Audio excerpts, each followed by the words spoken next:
GTP product. Michael.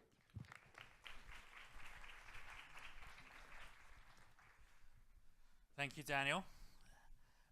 So before we get into the actual demonstration itself, very quick confidentiality disclaimer. Obviously, everything that you see is confidential, so we're going to make this available as well, but please don't share it externally. But we do definitely want you to see what we're up to and what we're planning for the new platform. So as Daniel said, rather than going through a kind of more boring demonstration, if you like, of taking you through each of the features individually, what I'm going to be doing over the next hour or so is taking you through 5 specific use cases of how the platform can be used. The features, the functionality of our platform is very flexible. There's many different ways that the features can be used to address different issues, but I've just picked 5 very specific issues, 5 very specific applications of how the platform can be used, but of course there are many others, but just using these to demonstrate the functionality of the platform. Of course, the specific applications are based on the fact that you already have a great, engaged alumni network. So before I actually dive into the specific use cases, I'm going to give a very quick view of the platform itself. So to do this, I'm going to be using the Bear Down network, which is the platform for the University of Arizona. So here we have the platform. So as you can see, the platform is fully branded for the university. We've got their core colors, which you can see is very strong on the red. And they've come up with all of the pictures themselves. You scroll down, you see more pictures coming up and wording. And all of this, they've customized themselves to be exactly to give the message that they want. You always also see pictures of people that have been recently approved on the platform as well, to make it even more engaging. To sign up or to log into the platform, there's a few options. There's LinkedIn, there's Google, there's Facebook, and of course there's email. And we're going to be adding single sign-on as well for some of the bigger institutions that were interested in that as well. I'm going to log in with LinkedIn. I already have an account on the platform, so I'm just going to click on the LinkedIn button. And when you actually log in or register with LinkedIn, we're pulling a lot of your LinkedIn information from your profile. And what we have is not just the basic profile which we get, we also have a private agreement with LinkedIn, which gives us an advanced profile as well. So we will have what they call the full profile API, which brings in additional information to the platform, such as previous work experience and other elements of the profile.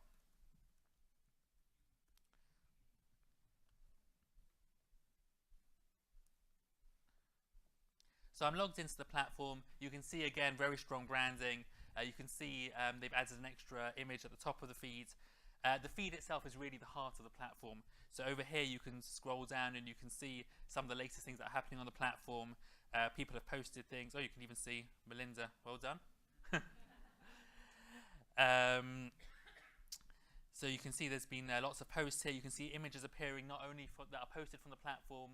You can see images which have been posted from other websites. So for example, there's this article over here which has been posted, and we've automatically pulled in the content from that article as well, as well as pictures and a link to that article.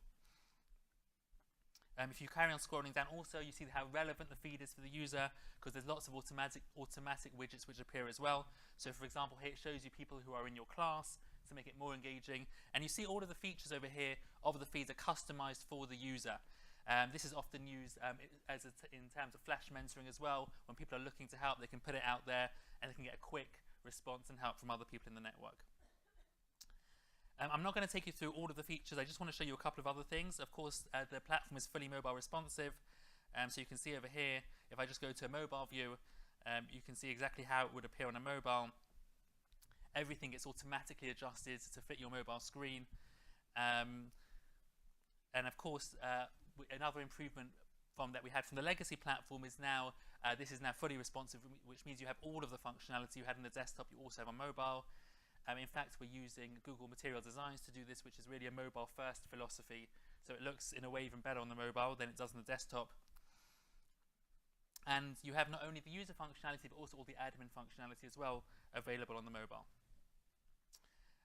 So as I said, rather than going further into a demo of all the functionality, I'm now going to go through each of the specific use cases I mentioned and take you through the functionality that way.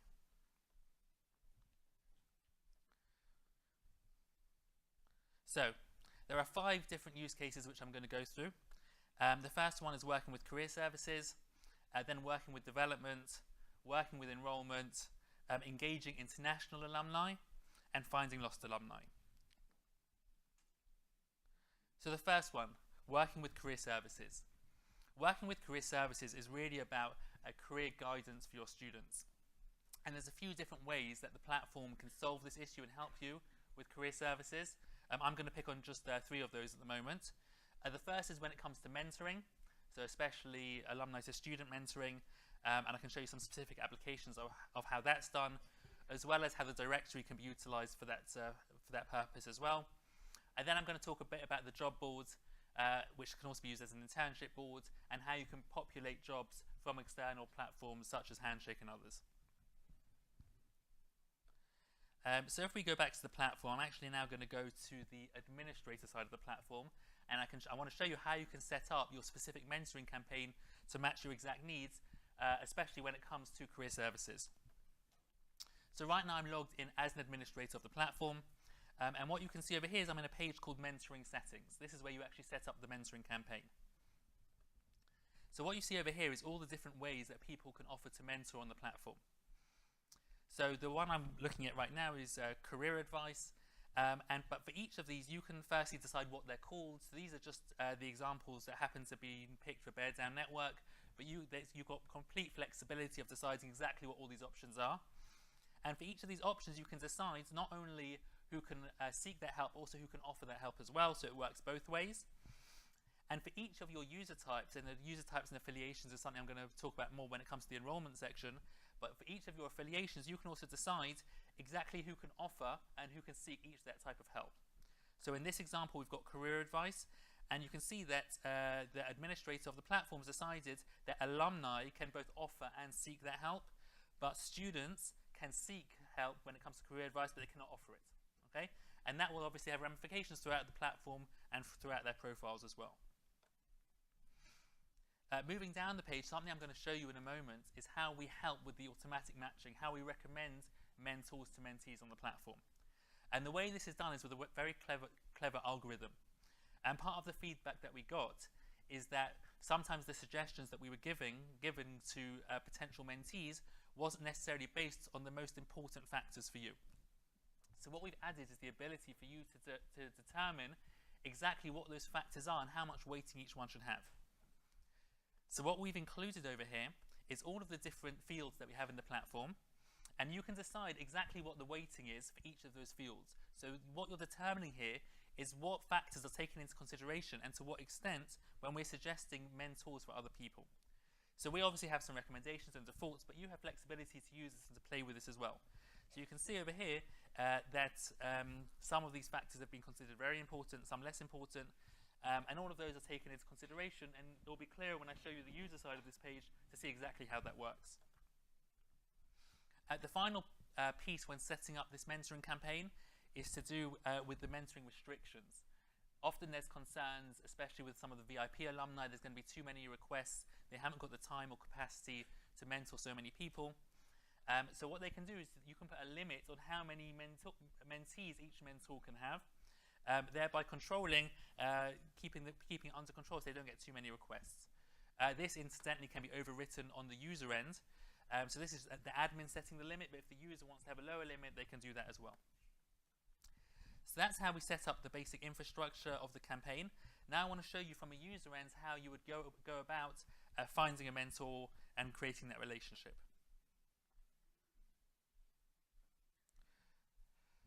So here I've gone back to the main platform itself. Now again, I'm flipped back, I'm now looking at the user side of the platform, and I want to take you through the process of how the user would find a suitable mentor.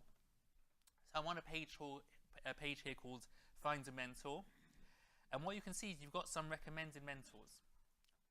So there's a few people that appear over here, and the idea of this page is that we're suggesting people who could be a mentor based on various criteria to try and help the user narrow it down.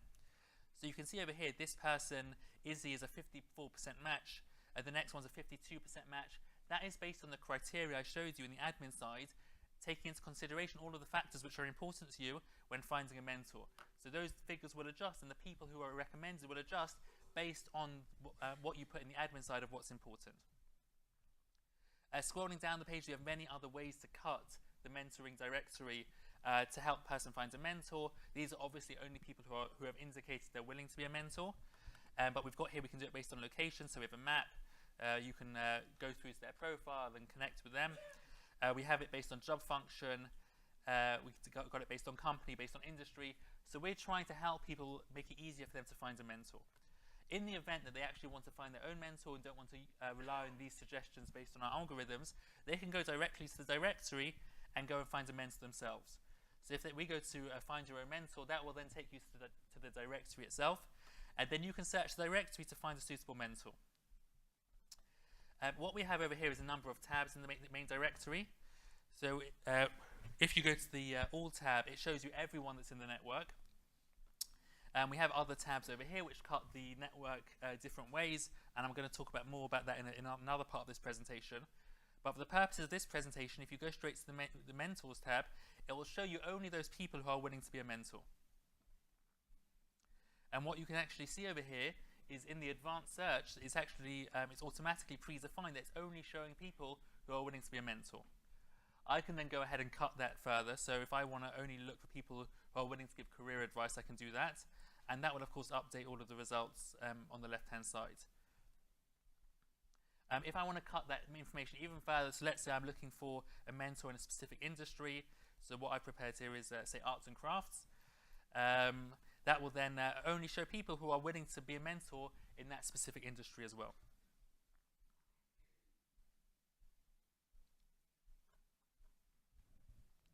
In addition, I can then do further advanced search as well. So if you've got a keyword you're looking for specifically in the top, you can type that in. But you can see what it's done is using that search, I've come up with myself. Very good choice. And then what I can do is I can click through and I can see that person's profile to decide if this is definitely someone that I want to approach. So you can see over here, this account which I created was created using LinkedIn, which you saw at the beginning. And you can see over here all of my information, much of which was imported from LinkedIn. So you can see my summary, which was from LinkedIn. You can see what I studied, my education. You can see my work experience. Again, that was imported from LinkedIn, but of course you can edit it as well on your edit profile page. For the purposes of showing this career services tool, I'm going to show you the mentoring section. So I can ask Michael to be my mentor, and you can see exactly how Michael is willing to be a mentor. That was all indicated in registration, and of course can be updated as well. So if I click here to request mentoring, what I'll do is I'll indicate exactly how I would like him to be my mentor. So here I would like some career advice. And that would also help you as an admin with the tracking, so you can see exactly who's making mentoring requests and on what basis as well. I can write here a short message to Michael, please help me. Click on send and you get the message that that's been sent. What's then happened in the back is then, of course, Michael's then received an email informing there's been a mentoring request. So what I'm going to do now is flip over to Michael's profile in order to show you the process of receiving that request and approving it and how that works. So now what I've done, I've gone into my own profile, which was the one created with LinkedIn.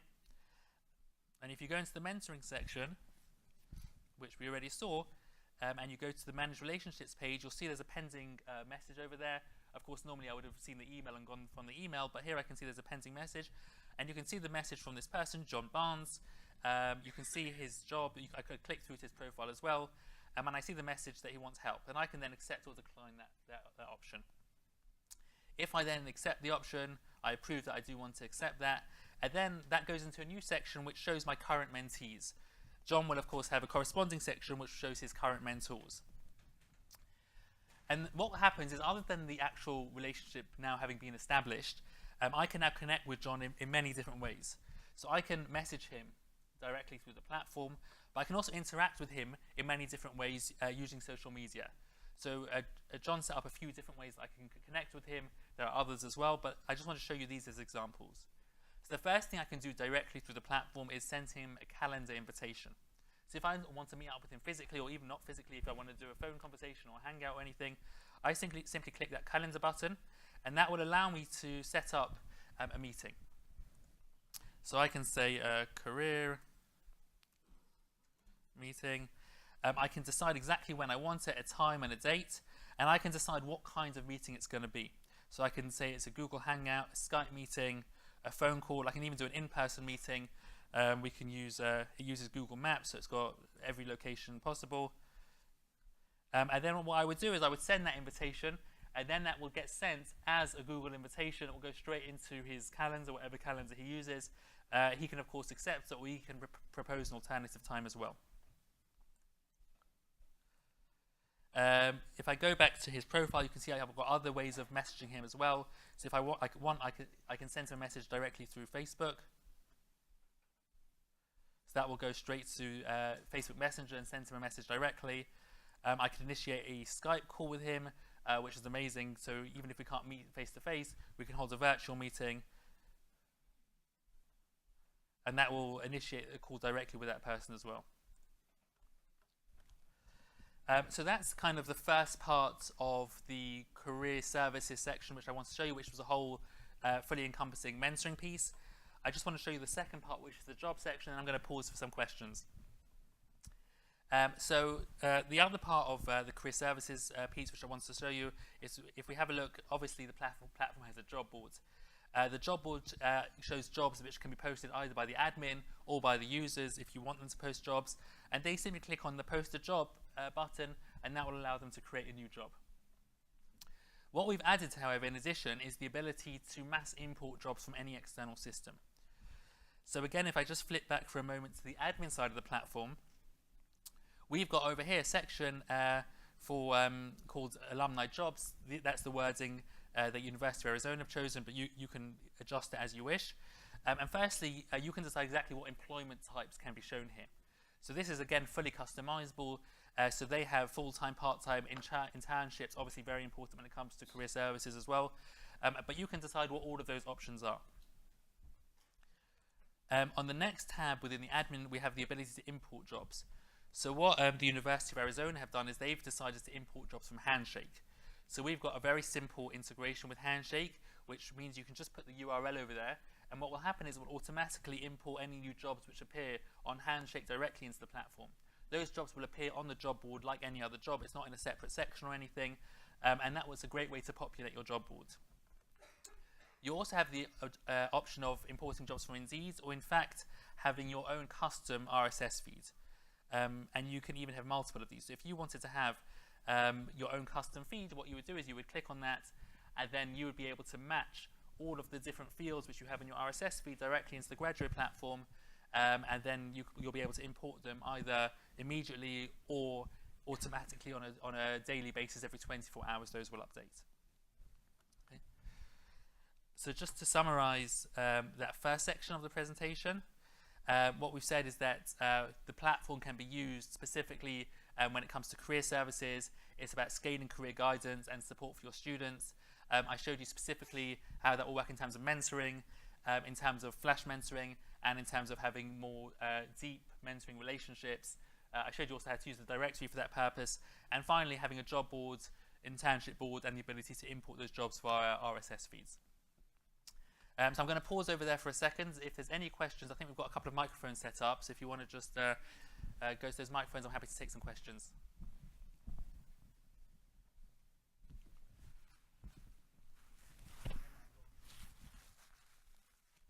It's coming on. Thank you.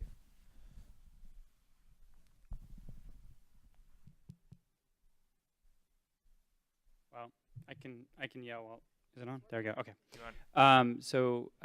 Bill Kirsch, Johns Hopkins. I had a question about the what reporting do the admins have to get? You showed the different ways that people can engage. So if I reached out on the mentoring relationship and said, let's do it via Skype, let's do it via Google Hangouts, let's do it Facebook Messenger, what reporting does the admin have to see all of those mentoring touch points? So for example, as an alum, people have reached out to me and I direct them back through the platform if they've come to me another way. It seems like you guys are trying to capture that here.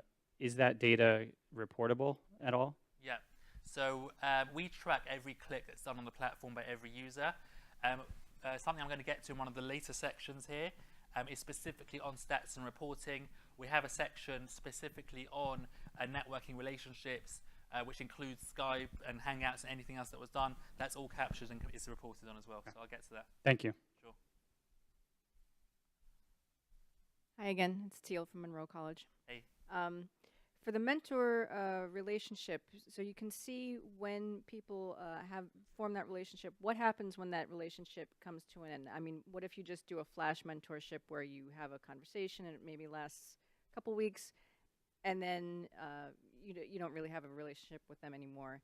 Is there any way to mark that as having ended so that let's say you're limited to 5 mentees, so that space can then open up? Yeah, absolutely. So the difference between like a flash mentoring and a kind of in-depth mentoring relationship is that with flash mentoring, you don't actually enter into an official relationship on the system. It's more using the willing to help tool, which I'm going to show also one of the later steps. But absolutely, with the mentoring relationship, it can of course be ended. I'll show you how you would do that. So if I go back to my mentoring relationships page, you can see my current mentees, and if I want to, I can then end that relationship. Should be able to. There you go. Are you sure you want to end the relationship? Yes, that then ends the relationship. And then, of course, that space becomes available if someone else wants to take up that space. You can see I was practicing before just to make sure everything worked. Okay, next question. My question is about syncing with LinkedIn. Yep. I love that users can, when they sign on, bring all of their LinkedIn information in. Is there a way that we as administrators can pull fresh LinkedIn information in later down the line? And I ask for 2 reasons. One, because I think it's been sort of time intensive to get people to come back on and refresh their profile at the baseline. But I've also found that some of our younger alumni aren't as willing to help right out of the gate.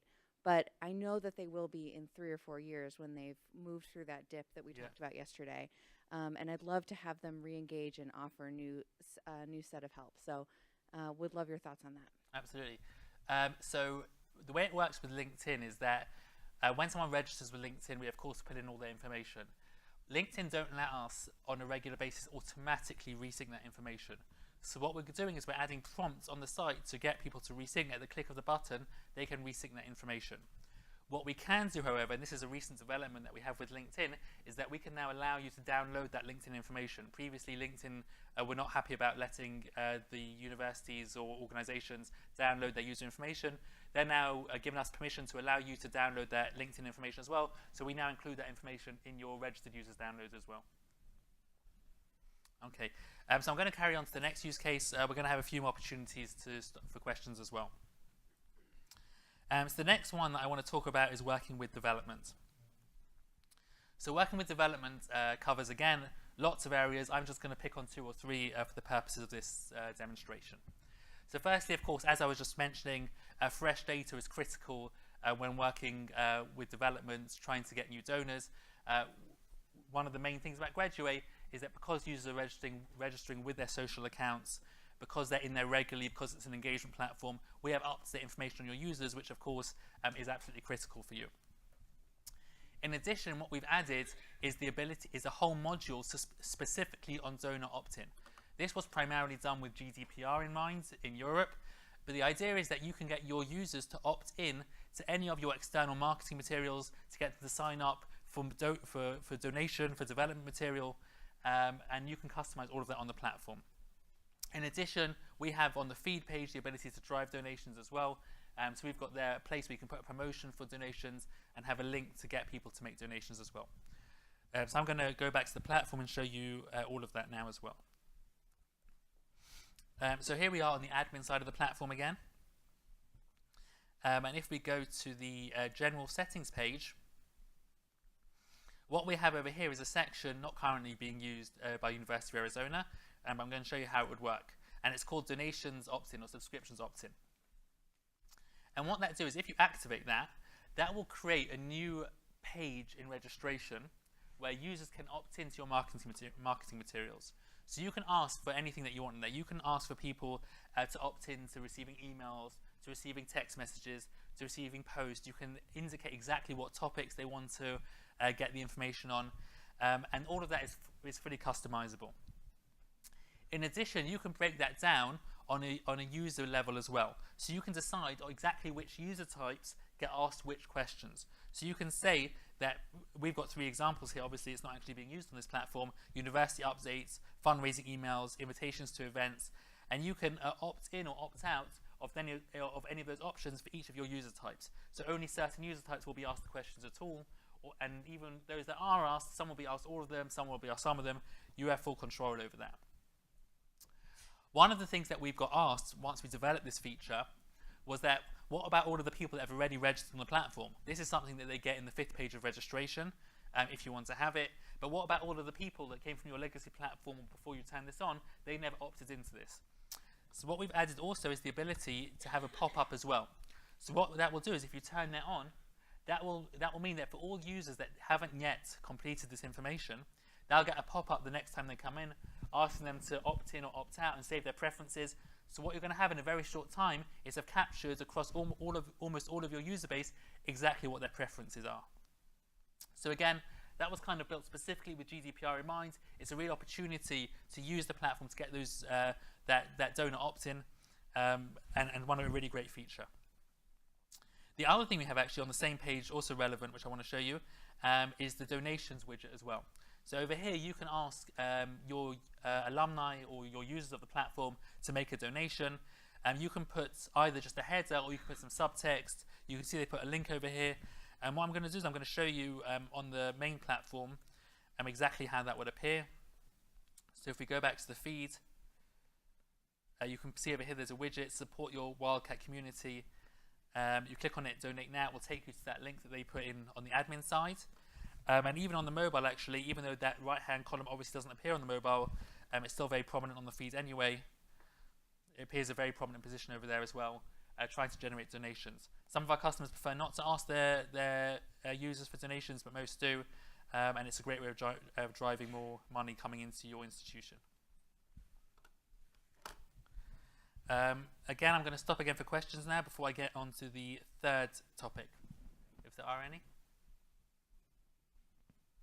Okay, so we're going to go on to the third use case, which is working with enrollment. Working with enrollment, again, is a very broad topic. I'm going to pick on a few very specific instances. Actually, Sean from University of West Virginia was talking about this a couple of days ago, how they utilized the platform and to get 50% of their alumni opting into helping with the enrollment process and helping with students, which was an amazing achievement. So I'm going to talk you through a bit about how you could use the platform to do that. So firstly, there's the element of having bespoke experiences for each of your different user types. That can be alumni, that can be prospective students, or any other type of affiliations, and how you can customize questions in their profile as well. And also how you can use the willing to help function to get people to opt in and actually help in that process. So again, going back to the admin side of the platform,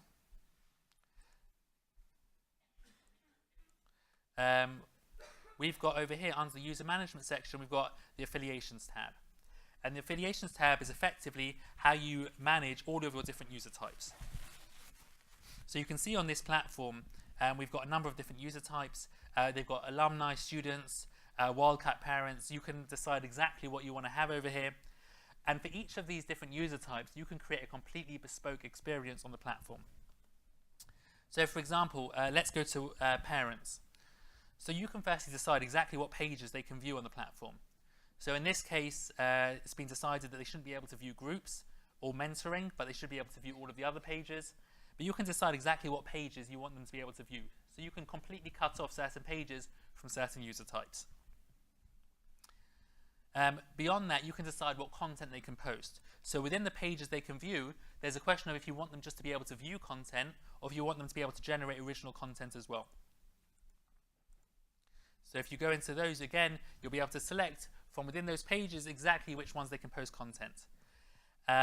You can then also decide who you want them to be able to message. So you can decide for each affiliation. So if you've got parents, you want them to be able to, for example, message alumni but not students, message staff members. Again, you can break it down to exactly who you want them to be able to message, again, making a completely bespoke experience. And the same with everything else. So you can decide whose contact details you want them to see. Obviously, for each of these, this is a high level for all of that affiliation. But you can also, for each user individually, can decide for themselves what they want to do. So for example, if the administrator decided that the parents' contact details should be viewable, each individual user could of course turn that off and say they don't want theirs to be viewable as well. So you can, so therefore again, And the final one as well, if they appear in the directory. So you can mix and match all of these to really make a very bespoke experience for each and every one of your user types. Taking that one step further, we also have the profile attributes page. And the profile attributes page is where you decide basically what data you're collecting on each of your users. So again, you can decide exactly what questions people can fill in their profile. Fully customizable. So in this case, we've got all of the fields which are related to the education with the University of Arizona. So you've got the degree, the major, the completion year, etc. We've got the other education, which might have been achieved from other institutions. And for each of these fields, you can decide, firstly, if they appear in registration, if they appear in the profile, and if they're mandatory. But further than that, you can also decide, for each user type, you can decide, let's again go to parents, certain questions might not be relevant, so then you can, again, make that experience very, very bespoke, what information you're collecting for each and every one of your user types. So beyond the education information, we've got various other fields. We've even got open questions, so you can ask some very specific questions which might be relevant for prospective students. And then, of course, we have the willing to help questions, which I'm going to get to next. So in terms of the actual alumni enrolling in the program to help with the enrollment process, if I go to the willing to help settings page, again, as an admin, this is looks very similar to the mentoring page. As I said, this is more of a one-off willing to help as opposed to the actual creating of a mentoring relationship. If you go over here, you can see, for example, that one of the questions that are being asked on this platform is volunteer to review scholarship applications. And again, they've decided that that's obviously specifically for alumni but not for students. And what happens then is when the alumni registers, they're specifically asked if they'll review those applications and to help with that. And as I said, we've had some amazing results already with that, with the University of West Virginia getting 50% of the alumni actually opting into that, which is really incredible. Okay, so I'm going to pause over there again. See if there's any questions. Is there any questions on those functionalities that I've just shown? Sure, do you want to come to the microphone?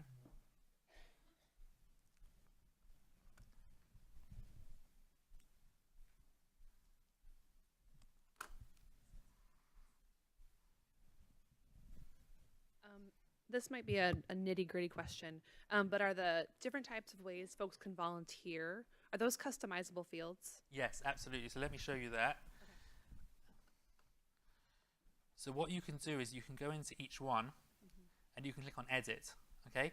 And then you can edit it not only in the main language, but also any other language which you have the platform available in, you could have that as well. Obviously you decide what language it's in, but you can decide exactly what options there are and what they're called. You can also have we also have a drag and drop feature here. So if you want to change the order which they appear to the user, you simply drag it. I'm not going to do that here for this platform. You drag it and it will reposition it, and then it will change it on the user end as well. Thank you. Sure. Hi, I'm Jen with the Kelly School of Business at Indiana University, and my platform or my piece of this is going to be a premium group with the overall university driving the implementation. So my question is, we work with parents differently. Some of our programs may want to recruit. Do we have the flexibility to customize some of these users and or attributes within the premium group separate from the main, if that makes sense? Yes, that's a good question. Yeah. So the page that you see, the affiliations page, is something that's just on a platform admin level, not on a group admin level. Okay. Something that we're adding to the premium groups, however, is something very useful when it comes to the permissions. Because what the premium group admin can do is they can decide if they want the permissions to be based on the platform level, or if they want users to have full access in the groups. So just to give an example, on a platform level, the admin might decide they don't want students to be able to post jobs. Okay? But if a student is an approved member of a group, they might want them to be able to post jobs on that group. So there's two different levels of access which you can have in groups, either the same level as the platform, or you can decide to give full access to all users in the groups, even if on a platform level they wouldn't be able to do those pieces of functionality. So those are things we work out obviously with our partner in the implementation. Absolutely. Okay, that's great. Thanks. Sure. Okay. So moving on to the next use case, we have engaging international alumni. So really engaging international alumni is about giving, again, a bespoke experience to your alumni no matter where they are, making them feel part of the institution and getting them engaged in your platform. So there's a number of different things we can do here. Number one, I'm going to show you the regional settings page to show you how you can set it up with languages and various regional settings. I also want to show you some of the group functionality to see how that can be used specifically to engage international alumni. And finally, for this section, I'm going to show you the stats and reports page, which I alluded to earlier.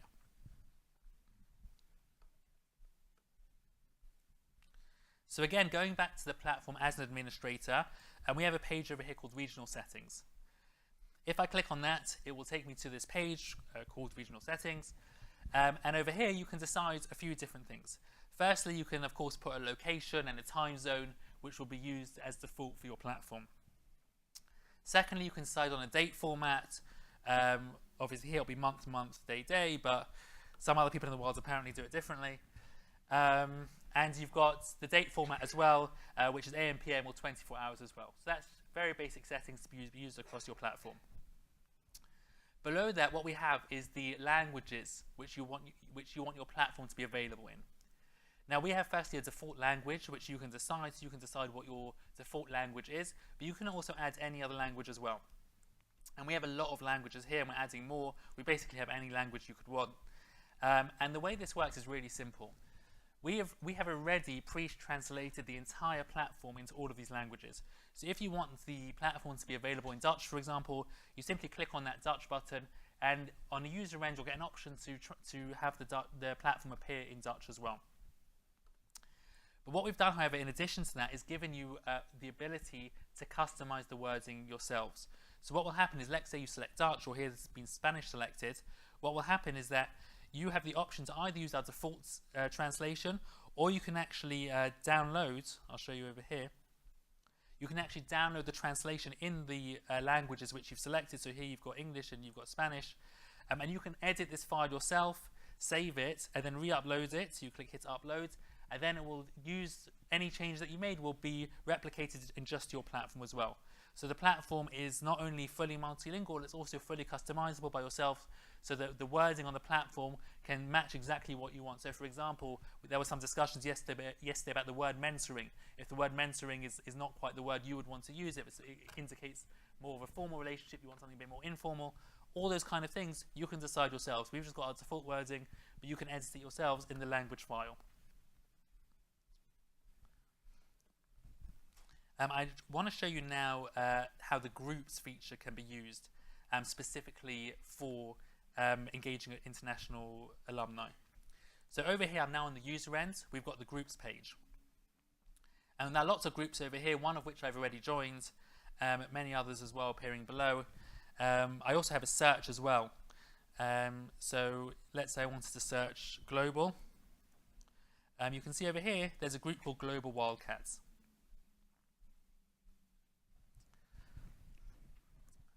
I'm actually going to show this to you as an administrator, because then I'll have automatic access to show you the whole group.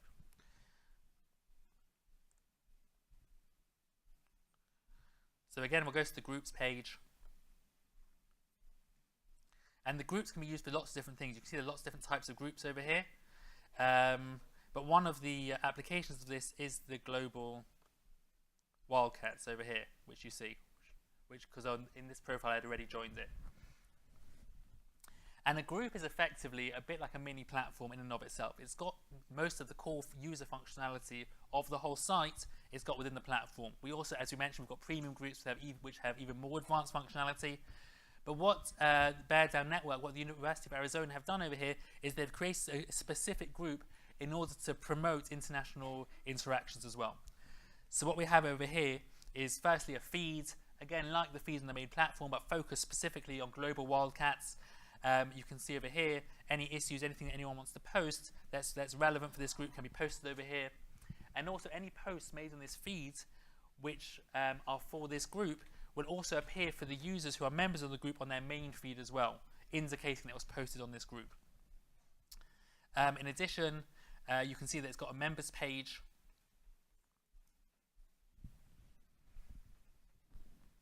So on this members page, you've got basically a mini directory in and of itself, just the people within the network.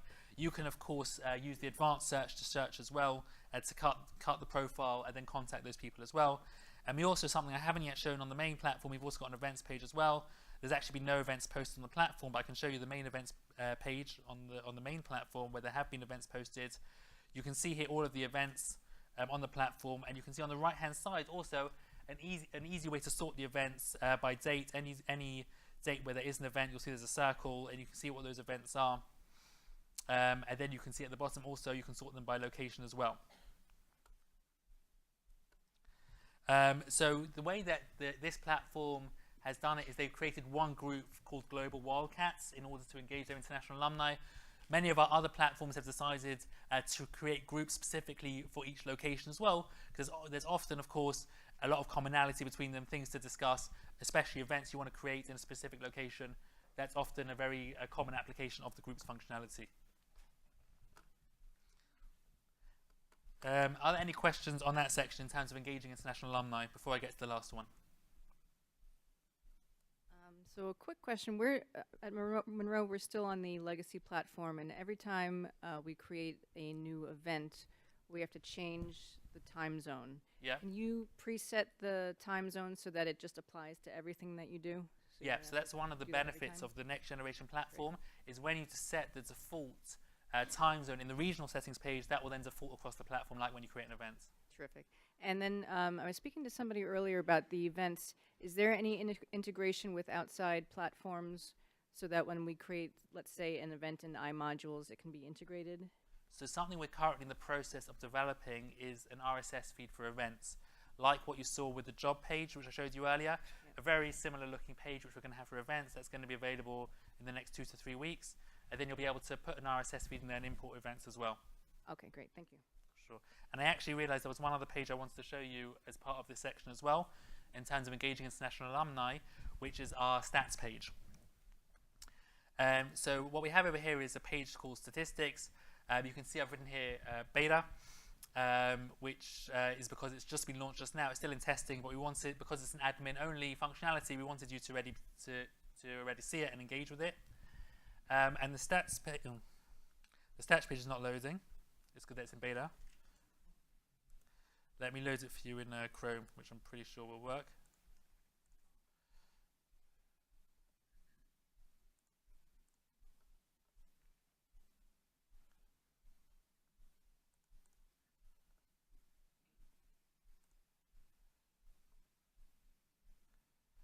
The stats page effectively is going to take all of the activity on the platform and display it in a really clear way for you to engage with and also download. So in a way, for those of you that have been customers for a while, you know you've been getting your quarterly reports from our platform. We've been sending them to you. So this stats page is effectively a way of putting that quarterly report directly in the platform. So rather than making it a once every quarter report that you receive, you can then customize it yourselves and get the data in real time. So the first thing that you see on the stats page is the network size. This is the number of registered users plus users that have been pre-populated in the platform. And you can see your different affiliations on the right-hand side, how your network is cut based on different affiliations, like I showed you earlier. The rest of the page is all stats which can be sorted by time. So what you can do is you can select a date range, and what will happen is then the graphs below will automatically update to show you data just on that date range that you've selected. So you see all the graphs have updated. You see over here the number of new users that registered in that time period. You see what proportion were returning users versus new users. And you can see a lot of activity information in terms of what's been done on the platform. What's great about all of this is not only that you see all of the statistics and you get a very good feel of what's going on the platform, but you can also drill down into any of this information in order to see clearer. So if we scroll down, you can see we've got a section on improving your data. You can see how many new email addresses you got in that time period, how many profiles were updated. You can also see how many jobs were posted on the platform within that time period, and what companies those jobs were in. This comes down to a question earlier in terms of unique networking relationships. You can see how many engagements there were on the platform, whether it's a message, whether it's a Skype call, whether that's a calendar invite. Those are all unique networking relationships which have taken place. And again, you can drill down on all of these. So for example, if we see over here, you can see what proportion of your network is willing to help. If you want to see who those people are who are willing to help, who that 70% of your network who are willing to help are, you simply click on that stat, and what will happen is it will open up this page where you can see exactly who those people are and all of their information. And that information is not only available on the screen, you can of course drill down, click on download as well. Then you have a really super useful spreadsheet which gives you all the information, in this case of all of the people who are willing to help. If you wanted to see all of the people who have clicked on a certain page or have used a certain page or have sent messages, you can drill down on all of that, so you've got really granular information which is really actionable and useful.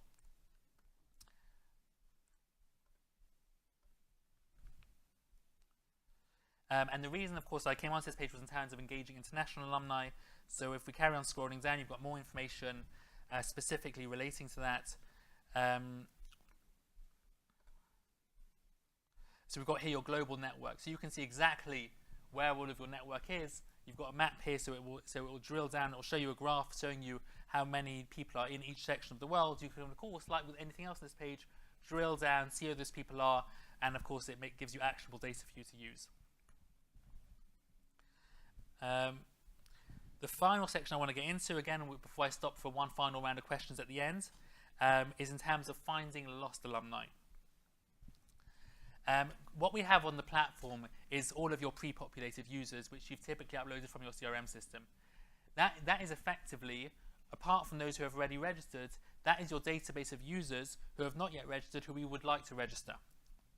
The problem is that very often, the email addresses you have for those users are out of date, so when you're messaging them about the platform, it's not actually reaching them.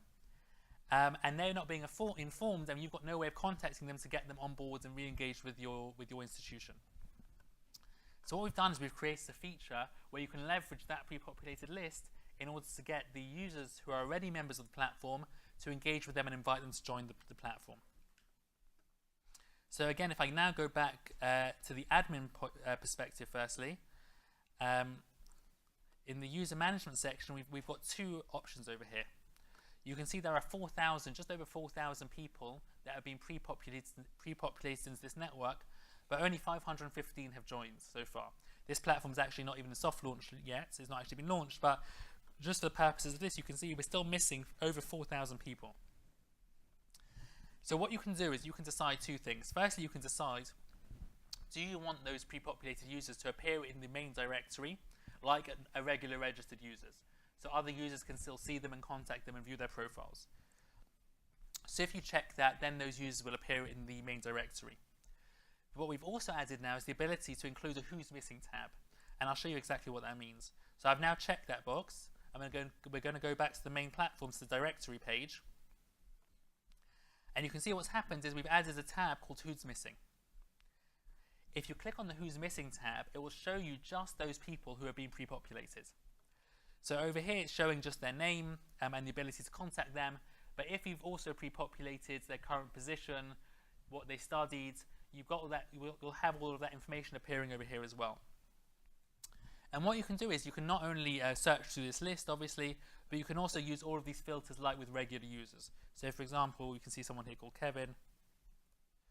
So if you type in Kevin, that will immediately do a filter also. So if you're looking for someone specific or someone in your class, you can use all of those advanced filters in order to find who you're looking for. Once you find who you're looking for, you can either send them a message, which will send through the platform. So assuming that we have their right email address, you click on message. We've got a default message here inviting them to join. You can of course change it, and that will encourage them to join. We've also added the option, however, to invite them via Facebook, because we assume that if you are friends with this person and you want them to join and you're in class with them, yet the email address that the university has isn't necessarily right, you can then click to invite them via Facebook. I'm not currently logged in.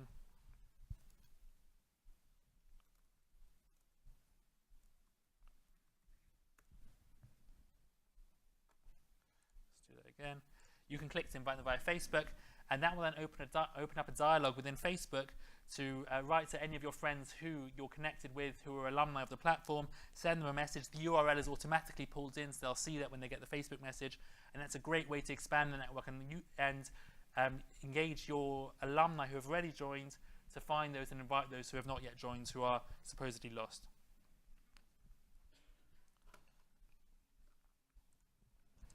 So that summarizes all of those core 5 use cases. I'm going to stop again for questions one more time if there are any more, so please feel free to come to the microphone. Oh, hi. I'm Chang from College Track. Thank you for the demonstration. I have a quick question about content and how to organize the content. Yeah.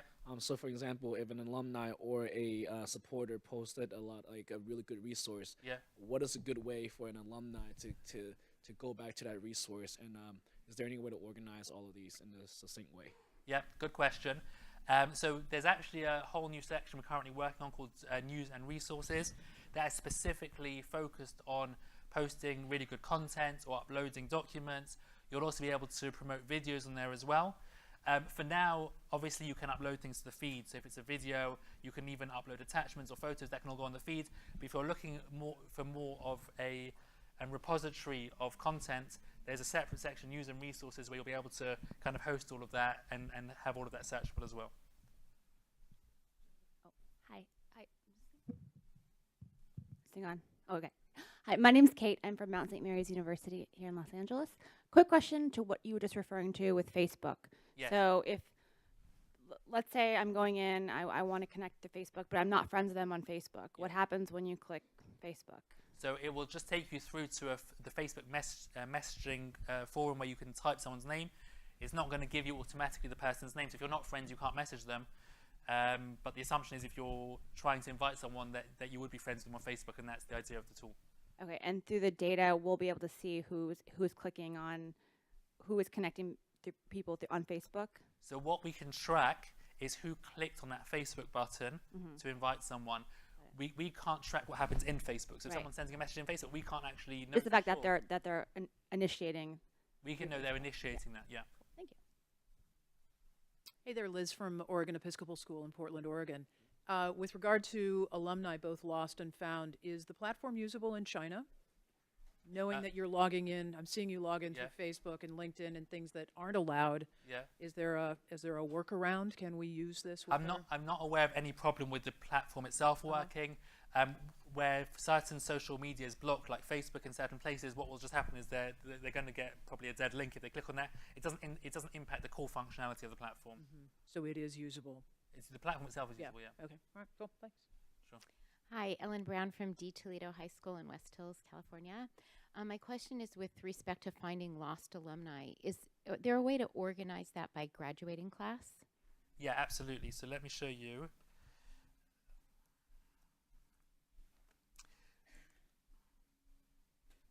So if you go to the directory, what we have is 2 things over here.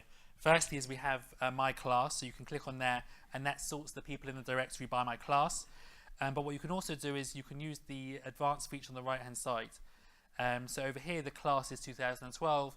If you want to change any of that, you can do that as well. And also in the missing alumni tab as well, those advanced search features are also relevant. So if you want to look for people in a specific year, you can use those advanced search tools as well.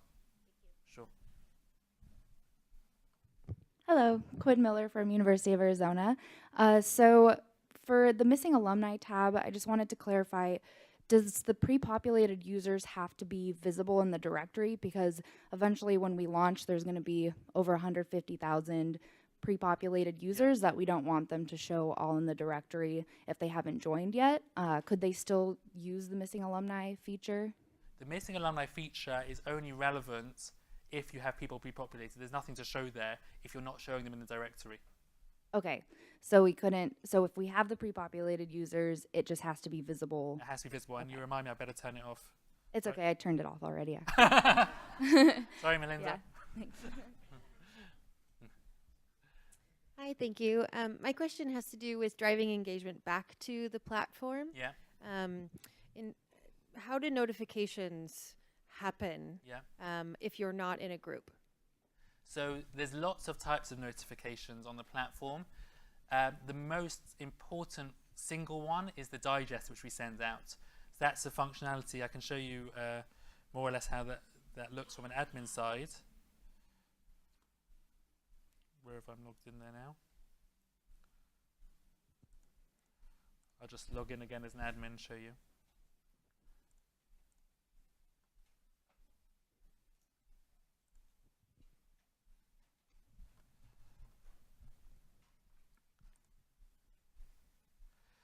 So what we have over here is the activity digest. And the activity digest is effectively an email that goes out. You can decide the frequency. I can show you that as well. Over here it's set for never. You can send it once a week, twice a month, monthly, or you can send it instantly. And basically that pulls in content from your platform and it sends people content that's relevant to them. So you don't actually need to do anything, but if it's events they've been invited to or posts they're allowed to see or whatever the content is, each person gets their own personalized digest and it encourages them. That's the single tool that gets people to come back into the platform repeatedly more than anything else. Okay, thank you. And then once the next gen app is ready to go, will there be push notifications with activities or Absolutely. updates So we're posted? going with the native app, there's going to be push notifications as well, in addition to all of the email notifications. Within the user's own settings page, they're going to have the ability not only to decide what emails they get, but also which push notifications they get as well. Great. On your behalf, I just want to thank Michael for an amazing presentation.